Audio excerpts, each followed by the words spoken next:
Assalamualaikum warahmatullahi wabarakatuh. Jadi di sini kita akan mempresentasikan hasil kerja kita, yaitu pemberontakan PKI Madiun dan G30 SPKI. Di sini anggotanya ada saya sendiri, Muhammad Islam Ajahran, Saya Fauz Barikadi, Saya Aditya Tafikur Rahman. saya Eni Sulawati, dan saya Sultan Alfat. Jadi di sini ada beberapa bab yang akan kita bahas. Yang pertama ada about, yaitu ada G30 SPKI, dan ada timeline, dan ada impact. Saya sendiri akan membacakan tentang about, Fawas akan membacakan tentang G30 SPKI, timeline akan dibacakan oleh Zahid dan Alfat, yang terakhir ada impact akan dibacakan oleh Adit. Yang pertama ada about. About di sini ada peristiwa Madiun atau PKI, dan yang kedua ada korban G30 SPKI.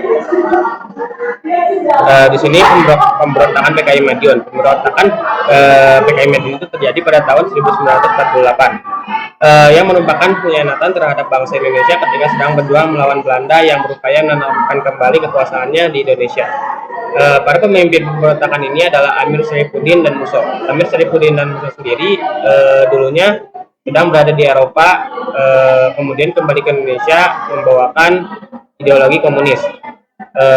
Mereka juga membentuk Front Demokrasi Rakyat atau FDR pada tanggal 28 Juni 1948 dan melakukan pemberontakan di Madiun. Kelompok ini seringkali melakukan aksi-aksinya antara lain melancarkan propaganda anti pemerintah, menggandakan pemogokan kerja bagi para buruh. Yang ketiga, melakukan pembunuhan misalnya dalam pemberontakan senjata di Solo tanggal 2 Juli 1948. Yang selanjutnya ada korban G30 SPKI. Yang pertama ada Janat Amayani, yang selanjutnya ada Haryono, selanjutnya ada Panjaitan, terus ada Parman, ada Suprapto, ada juga Sutoyo, dan yang terakhir Pierre Tendian. Yang kedua ada G30 SPKI. Pemberontakan G30 SPKI melihat kondisi ekonomi yang prihatinkan serta kondisi sosial politik yang penuh dengan gejolak. Sebelum melakukan pemberontakan, PKI melakukan berbagai cara agar mendapat dukungan yang luas. Di antaranya sebagai berikut. 1. PKI menyatakan dirinya sebagai pejuang perbaikan nasib rakyat, serta berjanji akan menaikkan gaji dan upah buruh. Yang kedua, pada akhir tahun 1963, PKI melakukan aksi sepihak, terutama di Jawa, Bali, dan Sumatera. Yang ketiga, PKI mencari pendukung dari berbagai kalangan, mulai dari petani, nelayan, pedagang, dan lain-lain. Yang keempat, pengaruh PKI yang besar dalam bidang politik sehingga mempengaruhi terhadap kebijakan pemerintah. Misalnya, semua organisasi yang anti komunis dituduh anti pemerintah. Yang kelima, memasuki tahun 1965, PKI melempar desas-desus adanya Dewan Jenderal dari dalam tubuh Angkatan Darat.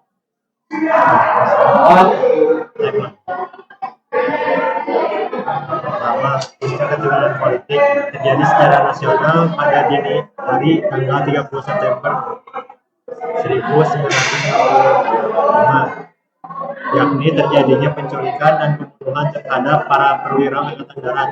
Penculikan ini dilakukan oleh sekelompok militer yang dinamakan dirinya Gerakan 30 September. Aksi ini dibawa pimpinan Letnan Kolonel Untung, Komandan Batalion 1 Cakram Birawa.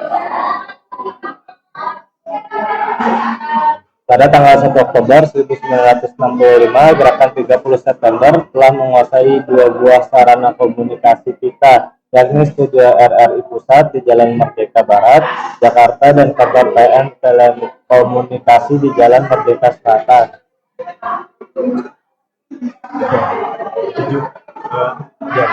Jam 7.25 sampai 8.15 diumumkan antara lain bahwa gerakan ini ditujukan kepada jenderal-jenderal anggota Dewan Jenderal yang akan mengadakan kudeta terhadap pemerintah.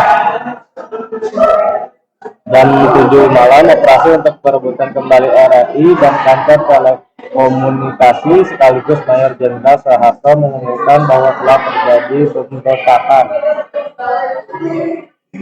Pada tanggal 2 Oktober 1965, operasi yang dilakukan oleh RPKAD berhasil menguasai beberapa tempat penting dan dapat mengambil alih beberapa daerah, termasuk daerah sekitar Bandar Udara Halim Perdana Kusuma yang menjadi pusat kegiatan Gerakan 30 September.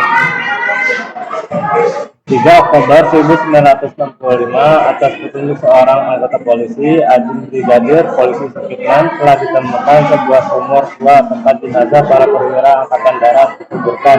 Mereka yang menjadi korban kebiadaban PKI tersebut mendapat penghargaan sebagai pahlawan revolusi. Berakhirnya G30 SPKI ketika gerakan 30 September ini tidak didukung lagi oleh masyarakat. Akhirnya pendukung gerakan 30 September melarikan diri. Yang terakhir ada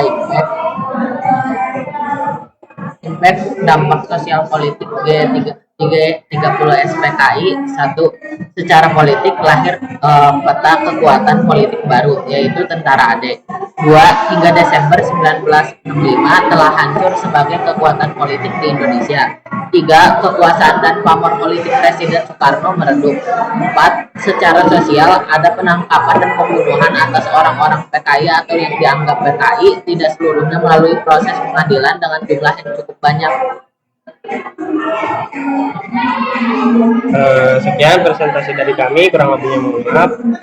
Wassalamualaikum warahmatullahi wabarakatuh.